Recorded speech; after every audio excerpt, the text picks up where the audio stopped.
Hello friends, neighbors, and fellow VEDSies. Today I am going to complete my own challenge where I take a genre and condense it down to 5 definitive examples. I know I just gave this challenge not that long ago, but I've been thinking about it and I really want to do it, so I'm going to do it today. So the genre I have chosen to do is fantasy. Now, if you've already chosen fantasy to do for your challenge, if you've accepted this challenge, then don't feel like you need to change it or anything like that. If you don't want to be influenced by the things that I'm going to say in this video, you don't have to watch this video and you can just do your own thing, and that's fine. And it's okay for us to disagree, too. Fantasy is a genre that I have loved for really as long as I can remember, and there are a few key aspects of fantasy that I considered when I was making this list. And one of the big things is that fantasy has its roots in classical mythology. The creatures that you might read about, like centaurs or dragons, the characters that you might read about, the various heroes and so on, and even the structure of the stories, which is very often the monomyth or the hero's journey, it all goes back to classical mythology. For that reason, the first definitive example of fantasy that I'm going to give you is Homer's Odyssey. By the way, with pretty much all of these examples that I'm going to give, I'm giving one specific example, but that also sort of implies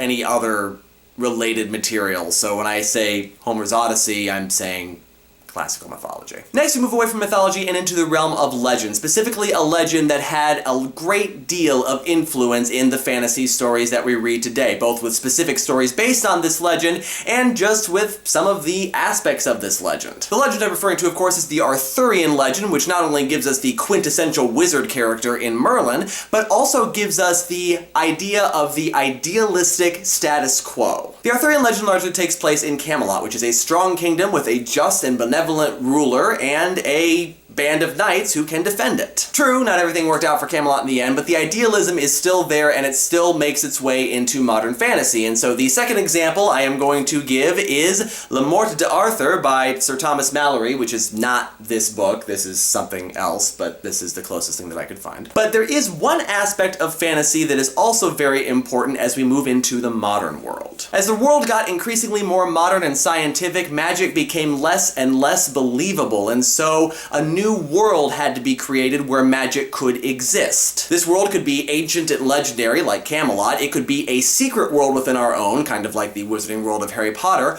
or it could be a completely separate realm with different rules, like Narnia or Middle-earth. And hopefully as soon as I said fantasy, most of you realized that I was going to mention this one at some point, but the third example, of course, is J.R.R. Tolkien's The Lord of the Rings. Regardless of what you think of the book itself, it is difficult to deny that J.R.R. Tolkien set the standard for fantasy world building. Middle-earth is incredibly vast in its scope and incredibly detailed in its history, and it set the bar for other fantasy writers to create their own fantasy worlds. Now this next one is going to be a little bit of an unconventional choice because it really doesn't feel like a fantasy story, but I felt it was important to include it for that very reason, because sometimes fantasy stories don't feel like fantasy stories, but they are still important to consider. And this is a fantasy story that actually kind of fooled people into believing that it wasn't a fantasy story, and in that way, I think it had more of an impact.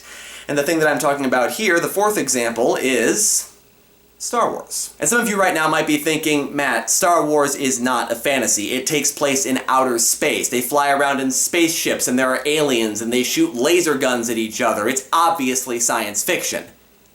Is it though? Because yes, all of those things are true, but also consider this. It takes place in a separate and ancient realm a long time ago in a galaxy far, far away. It has mythical elements with it. I mean, there is a power that allows people to throw others across the room and choke them without touching them. If the Force isn't magic, I don't know what is. It has something of an idealism with it, with the Jedi Order. In fact, the Jedi Order are referred to as knights. And this is key, it is a textbook example of the hero's journey, which is the center of most fantasy stories. Not only is it a hero's journey, but it is a quintessential battle of good versus evil, just like Lord of the Rings and just like, again, a lot of other fantasy stories. The only thing that sets Star Wars apart from other fantasy stories is the fact that it takes place in a science fiction world, and that's really what makes it stand out in its own right. And I think that Star Wars really brought something new to the table of fantasy and asked people to consider fantasy a little bit differently than maybe they had considered it before. And last but not least, we have a more modern example of fantasy, something that I finished reading recently and what actually started me thinking about these 5 examples of fantasy: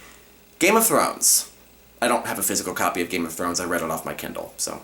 Now I'm going to put a quick caveat on this one and say that I have not read the entirety of the Game of Thrones series that has been published so far. I've only read the first book, and I haven't seen any of the HBO series, and so what I'm going to talk about in this particular video is only the first book. But the whole idea of Game of Thrones is kind of fascinating to me because Game of Thrones is unlike any other fantasy novel I've ever read. Consider the elements of fantasy that we have talked about so far. First, world building. Obviously, George R.R. Martin's world is a great example of that. And it's a world that is separate from our own and does have some mystical elements to it, although those mystical elements are a little bit more subtle than you typically find in a fantasy story. In fact, really the only overt example of something magical that really can't be explained any other way comes at the very end of the story. And again, that might change in future novels. I've only read the first one, but even so, there's not a definite magic wielder in this story, and there's certainly not a definite side of good or a definite side of evil. In many fantasy stories, good and evil is external. There is some sort of force of good or force of evil that is causing our characters to act in the way that they do. But you don't really have that in Game of Thrones, and it's even difficult to say who is on the side of good and who is on the side of evil because everyone's kind of looking out for their own self-interests. Not only is there no real battle of good and evil, there's no hero's journey. There's really only one character who could be said to be fighting for a universal moral right in this story, and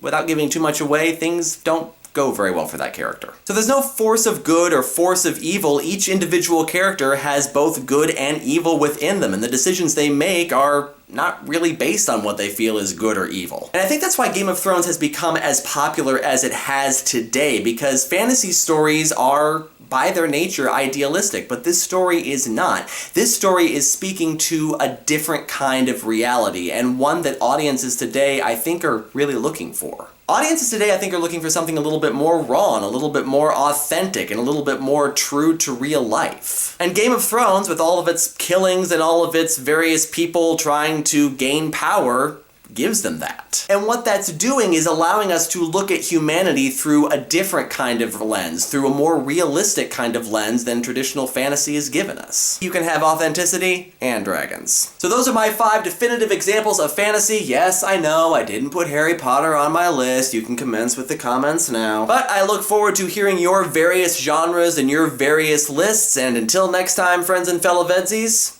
see you later.